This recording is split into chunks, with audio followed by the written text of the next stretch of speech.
One of the undersheriffs of Los Angeles, Andrew Jackson King, went parading through downtown LA with a portrait of Confederate General Beauregard in April. The Federal Army arrested him for this, and in April of 1861, King involuntarily became one of the first reconstructed rebels in the country. Then in May, the Bear flag was raised by itself in Los Angeles, San Bernardino, and Sonoma. Support for West Coast independence was strongest among Southern Democrats. That was roughly a third of California's population that supported creating a Pacific Republic whose independence would deprive the Union of men and natural resources for the war against the Southern Confederacy. The Alameda Gazette printed an opinion piece saying, "The Union is dissolved. The end no man can see. It behooves us of California then, in view of the impending crisis, to look about us and prepare for the worst. Our solution of the question, advanced with doubt and hesitation, is a Pacific Republic." The San Leandro Gazette declared, "We are a Pacific Republic if, unfortunately, the Confederacy should be disrupted. We believe it to be the true policy of California in such an event to cut loose from both sections and not involve herself in the general ruin." In January of 1861, the outgoing U.S. President James Buchanan, a Southerner, consolidated the military departments of California and Oregon into a single Pacific Department. This new department consisted of California and Oregon, plus the Washington Territory, the Nevada Territory, modern-day Arizona, and part of Utah.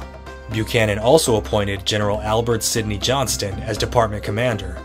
Johnston fought in the Texas War of Independence, served as a general in the Texas Army, was grandfathered back into the U.S. Army when Texas was annexed into the U.S., and then fought in the Mexican War. Southerners had every expectation that Johnston would aid in the logistics of California's secession. Maine Congressman James Blaine later wrote in his memoir, "After the hostilities broke out, Jefferson Davis had expected, with a confidence amounting to certainty, and based, it is believed, on personal pledges, that the Pacific Coast, if it did not actually join the South, would be disloyal to the Union, and would, from its remoteness and its superlative importance, require a large contingent of national forces to hold it in subjection. It was expected by the South that California and Oregon would give at least as much trouble as Kentucky and Missouri, and would thus indirectly but powerfully aid the Southern cause." State Senator Henry Innes Thornton argued on the floor of the California Senate, "We live here in a state of great area and illimitable resources, and of incalculable wealth in our mountains, with a fruitful and fertile soil. Above all, we have a gallant, a free, a warlike people, and I know, come what may, California will maintain her dignity and her position among the nations of the earth. The genius of Plymouth Rock, of Jamestown, of the Revolution, and the Constitution will cross the mountains to their resting place among the great pillars, and under the massive arches of a constitutional edifice of a Pacific Republic, which will endure, aye, and preserve and shelter it for all ages." Several more southern states declared their leave in the Union, and suddenly, secession on the West Coast seemed truly plausible. West Coast politicians were even conspiring secession in the back rooms of Washington, D.C., right under the War Department's nose.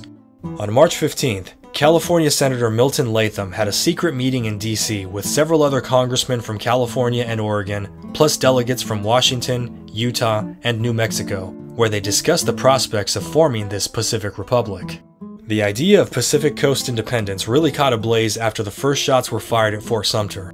Most Americans from coast to coast, no less on the frontier, had expected a shooting war. Nobody knew where it would start, and it just happened to have been Fort Sumter. But on the West Coast, there was every expectation on both sides that there would also be a shooting war in their backyard. When Abraham Lincoln took office in the spring of 1861, he had multiple dumpster fires on his hands. The Pacific Coast states and territories were considered backwaters compared to Virginia, and part of the Union's response to the threats on the West Coast was slow, but there was one thing Lincoln handled quickly. He replaced Albert Sidney Johnston as Pacific Department Commander with General Edwin Vos Sumner, a reliable Unionist. Ironically though, Johnston is one of the single biggest factors that logistically prevented California's secession.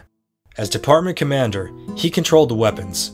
Johnston was invited by members of the Knights of the Golden Circle, a pro-Confederate secret society with a paramilitary wing, to participate in a plot to catalyze California's secession. The plan was to raid the federal arsenal at Benicia Barracks and arm Southern sympathizers for an insurgency in California. Johnston declined, citing that he was still in the federal army, and he had the guns and ammo moved from Benicia and locked up in Fort Alcatraz. He did this partially out of a sense of duty. As long as he was still a U.S. Army officer, he felt obligated to be a good steward of the United States, its territory, and material property, even though his loyalty was to Texas and he fully planned on returning. Once Sumner replaced Johnston, Sumner had the conspirators planning to raid the arsenal arrested, and then they were locked up in Fort Alcatraz. Johnston went south to his brother-in-law's ranch in Los Angeles County, and he accompanied the Los Angeles Mounted Rifles, a pro-Confederate militia company, on their journey east to Texas to join the Confederate Army. His advice for their conduct on this forced march explains his own conduct earlier. He was very aware of the difference in legal consequences of rebelling while in uniformed service versus rebelling as a private citizen. In the summer, the War Department requested that California raise several volunteer regiments to begin with more coming in the near future. Ultimately, California recruited over 8,000 men into its state militia and over 15,000 men in the federal California Volunteers. These troops filled the vacuum left by regular Army soldiers who were sent back east when the war began, who had to abandon posts like Fort Tejon and Fort Mojave. These California Yankees served not just in California, but also in Washington, Oregon, Idaho, Nevada, Utah, Arizona, New Mexico, and Texas. In contrast, there were around 1,000 pro-Confederate rebel militiamen in the San Bernardino Mountains and a few scattered bands around the Sierra Nevada. With such a disparity in manpower and guns, the presence of federal troops, plus their frequent patrols and arrests of Confederate sympathizers, made armed insurgencies on the West Coast nearly impossible. Some militants certainly tried, but the California Volunteers, sometimes with the help of the state militia, confronted Confederate and pro-Confederate partisans in multiple known Copperhead strongholds, from El Monte to the San Bernardino Mountains, and from Sacramento to Portland.